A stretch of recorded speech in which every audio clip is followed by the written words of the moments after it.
அணுன்ற கொள்கையை நம்ம தான் கண்டுபிடிச்சோம். துமி அப்படின்னா உடையக்கூடியது, துமித்தல் அப்படின்னா உடையிறதுன்னு.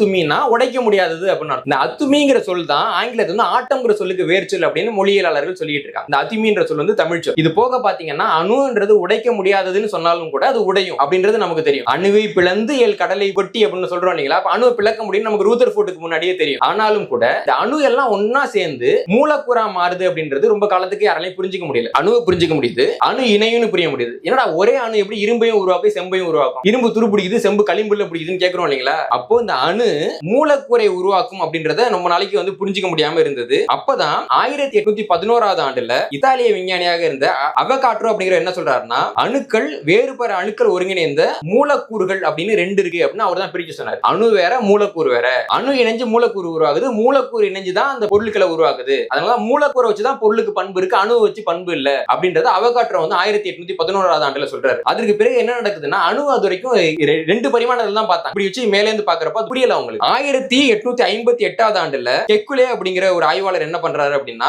இதை வந்துட்டு நம்ம முப்பரிமாண வடிவத்துல போட்டா புரியும் நினைச்சு முப்பரிமாண வடிவத்துல போடுறாங்க, 3 டைமென்ஷன்ல போடுறாங்க. நீங்க அணுவை பத்தி படிச்சீங்கன்னா 3 டைமென்ஷன்ல படம் கொடுத்திருக்காங்கல்ல, கெக்குலேயும் ஒரு சார்ந்த ஒரு அறிவியலாளர்கள் தான் அதை உருவாக்குறாங்க. அப்ப 3 டைமென்ஷன் வருது. அதுக்கு பிறகு என்ன நடக்குதுன்னா, நான் வந்து தாவரத்துல இருந்து ஒரு பொருள் எடுக்கிறேன், 3 டைமென்ஷன்ல அதோட அணுக்கூறை நான் வரைஞ்சிட்டேன். இப்போ எனக்கு தேவை இதே அணுக்கூறை நான் திருப்பி உருவாக்கணும்ன்றதான், தாவரத்துல இருந்து போய் எடுக்கணும்ன்றது கிடையாது. உங்களுக்கு புரியுது இல்லைங்களா? அப்ப என்ன நடக்குதுன்னா, நான் தாவரத்துக்காக எதுக்கு காடு மலை அப்படின்லாம் அலையணும், இதே ஒரு ஃபார்முலாவை நான் திருப்பி உருவாக்குறேன், இதே மூலக்கூறை நான் போலியா உருவாக்குறேன்ற ஒரு நிலைமைக்கு நவீன மருத்துவம் வந்து வந்தது. இந்த முறையில இருந்து தான் நவீன மருத்துவம்ங்கிறது ஆபத்தான மருத்துவமாக மாற தொடங்கியது. 1869 ஆண்டுல பாத்தீங்கன்னா குளோரல் ஹைட்ரேட் அப்படிங்கிற ஒரு மூலக்கூறு வந்துட்டு முழுக்க ஆய்வகத்திலேயே தயாரிச்சாங்க. மூலப்பொருளே கிடையாது, நான் ஆய்வகத்துல உட்காந்துக்கிறேன், அதை கலக்கிறேன் எதை கலக்கிறேன் எதை கலக்கிறேன், எனக்கு குளோரல் ஹைட்ரேட் கிடைச்சிட்டு அப்படின்னு முதல்ல உருவாக்குனாங்க. இப்படி ஒவ்வொரு மருத்துவம் வேற வேற இருந்து எடுக்க ஆரம்பிச்சாங்க. ஆஸ்பிரின் பாத்தீங்கன்னா முதல்ல வில்லோன்னு ஒரு மரம் இருக்கும், அதோட பட்டையில இருந்து எடுத்தாங்க. ஆனா இப்ப பாத்தீங்கன்னா அது பெருமளவு ஆய்வகத்துல தான் தயாரிக்கப்படும். மலேரியா எதிர்ப்பு மருந்து குயினைன் பாத்தீங்கன்னா முதல்ல சின்கோனா பட்டையில இருந்து எடுத்தாங்க, இப்ப அதுல பெரும்பகுதி ஆய்வகத்துல தான் தயாரிக்கப்படுது. மார்பின் அப்படிங்கிறது ஒரு காலகட்டத்துல ஓபியம் செடியில இருந்து எடுத்தாங்க.